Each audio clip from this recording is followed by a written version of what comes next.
All right. So, please introduce yourself to our wonderful class. Hello class, my name is Kim Vestal and I am Special Ed Coordinator at Sunnyside High School. Thanks for being with us today. You're welcome. First question, when it comes to IEP organization, what are your biggest do's and don'ts? First of all, I'm going to start with the don'ts. The biggest don't is don't not be organized. You've got to be organized, you've got to know what you need, when you need it, and where you need it for any IEP meeting. Okay, what's your biggest do? My biggest do is do be organized, and make sure that you are prepared in advance, you have the right details for the right student for the meeting at that time. Okay. So, walk us through what is your typical preparation organizational strategy when you know you have an upcoming IEP? So, what do you do before the IEP? What do you do during the IEP, the actual meeting, to stay organized? And then what do you have to do afterwards? Because we know it can't all be finished at one point. Okay. So before the meeting, I try to start at least 2 weeks before I need to hold a meeting. And I start by gathering a little bit of current data about the student. What are their grades like? What's their attendance like? Are they having any issues in any particular classes? And I might talk to the teachers. I also send out, after I've scheduled the meeting, I send out an electronic invitation through Outlook, and I include the administrators that I need there to be there, the student's counselor, the teachers, any other support staff on campus, such as a nurse, speech provider, OT, PT, anybody else like that that has anything to do with the services for the student. In that electronic invite, I attach a form that is for team member input. And so on that form, I just ask them to take a few minutes to fill out the form, and then after I send it out, that's when I start actually gathering the good hard data. Hopefully teachers will send me back information within a day or two. Doesn't always happen, but as they send it back to me, I make sure I'm putting it in folders. If I have a school-based file for the student, which looks about like this, I start putting these papers in as I get them. For this particular meeting, I have 2 back already, and I stick them in the folder so I can start getting things ready to actually write the document. So you gathered all this information, you got the emails back, you got the data from the teachers, that's all before the meeting. Now what? Now I'm going to write the document. After I've gathered everything that I need, it makes it a whole lot easier to write it all at once, as close to doing it in one sitting as possible, but not always possible. But after I have all the information, I start plugging it into the appropriate places within the document. Perfect. Okay, and once that is all complete, I have a tendency to check it again to make sure it's all complete, and then that's when I print the actual document that I'll be working with as a draft during the meeting. What do you take with you to the meeting? Because it seems like you've gathered a lot of stuff and you have a lot of papers. What do you actually take to the meeting?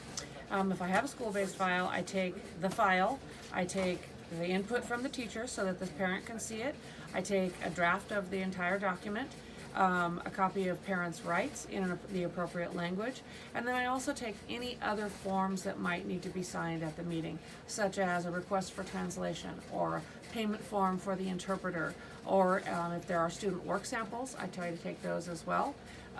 Also, if I'm going to have a teacher come, I make sure I plan on the agenda that I provide for the parents, a space for the teacher to have their say about what's going on in the class so that they can be there and, if necessary, go back to their class in a timely manner. It's a lot of papers that you're bringing. How many copies of the draft IEP do you make? How many copies? Do you make lots of copies of everything? What do you do? Because sometimes people say every single person in attendance at the meeting needs a copy of the IEP. I don't think every person there needs a copy, but I think you need enough to go around. I need a copy, obviously, to provide the information at the meeting, the parent needs a copy, and then if there are any other major players that are going to have input regarding what's going on in the meeting, I make sure there's enough copies for them. Such as a student who may have behavior issues, the vice principal might need a copy of the IEP, or if it's a student with health issues, then the nurse would need a copy. Okay.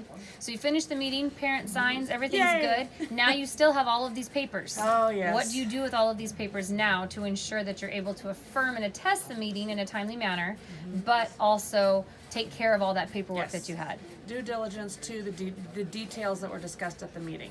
At the meeting, I either take notes on the actual draft document, or if it's appropriate, I can type them in as we go along. If it's a short amount, I can type it in right then.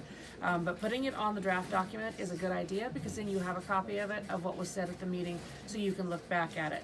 After the meeting, I sit down with that draft copy, and I go back in and make any small changes that need to be made to the document based on what we discussed at the meeting.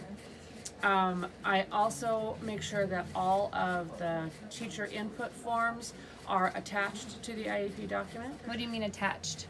I go through the attachments section in the tabs across the top of the page, where all the forms are listed. There's the forms, then there's attachments, amendments, and notes. So the attachments section, you click on that. Down at the bottom, it allows you to upload a document and then attach it to that particular document. But it was in a paper format. It was, but it came from a digital format because Okay. I sent it out electronically to all the teachers. What if the teacher just gave you written input? They just put a note in your box. Oh, perfect. That Or happens what all the if time. what if they printed out that paper to you because they didn't want to type on it? How do I get that, or how do you get that from the paper into SACE? I have a program on my phone, handy dandy little scanner program. I take a picture of it, it uploads to my phone, and I email it to myself. And once I've emailed it to myself, that is now a digital document, and I can attach the electronic form to the IEP. So everything that was in a hard copy at the meeting is now in the computer, and all of those documents that had any input are attached in the computer. What do you still have as far as your school-based file? What do you do with the original pages, and what happens with that original stuff that you have? Because you can't keep it, correct? Right, yeah. I don't need to keep all of it, nor do I want to. So anything that has to do with any kind of confidential information that I'm not going to keep, such as a copy of the draft that has all the notes on it that I don't need any longer, or copies of other input from various people that I don't need in paper form, I shred. It has to be taken care of so that confidentiality is maintained. So I shred that. I also make sure I attach a copy of the signed signature page, the actual signature page itself, so that that can be record just in case it gets lost somewhere along the way. But anything that has to do with the student's confidentiality or confidential issues that I'm not going to keep in my school-based file, I make sure I shred it. Okay, great. So overall, what's your number one strategy? Because that was a lot of stuff to have to keep and have to know where it is and have a plan for afterwards. What's your number one strategy for keeping all of that organized? Figure out what you need to do for yourself step by step. I start with the invite electronically. I start gathering the data. I put it all in one place so it's not scattered all over my messy desk, and I can make sure I can pick it up easily and take it with me to the meeting. Do you feel like you do the same thing for each meeting? Yes. You have a procedure that you follow? Every time. There on my desk, I have a standing file, and I have any number of files in it at any given time. This week, for example, I think I still have 5 remaining meetings to hold. I have 5 files up there already where I have gathered information, and I can grab a copy of the parents' rights, stick it in there, and I walk to the meeting and I'm ready to go because everything is in one place. Perfect. Thank you. You're welcome.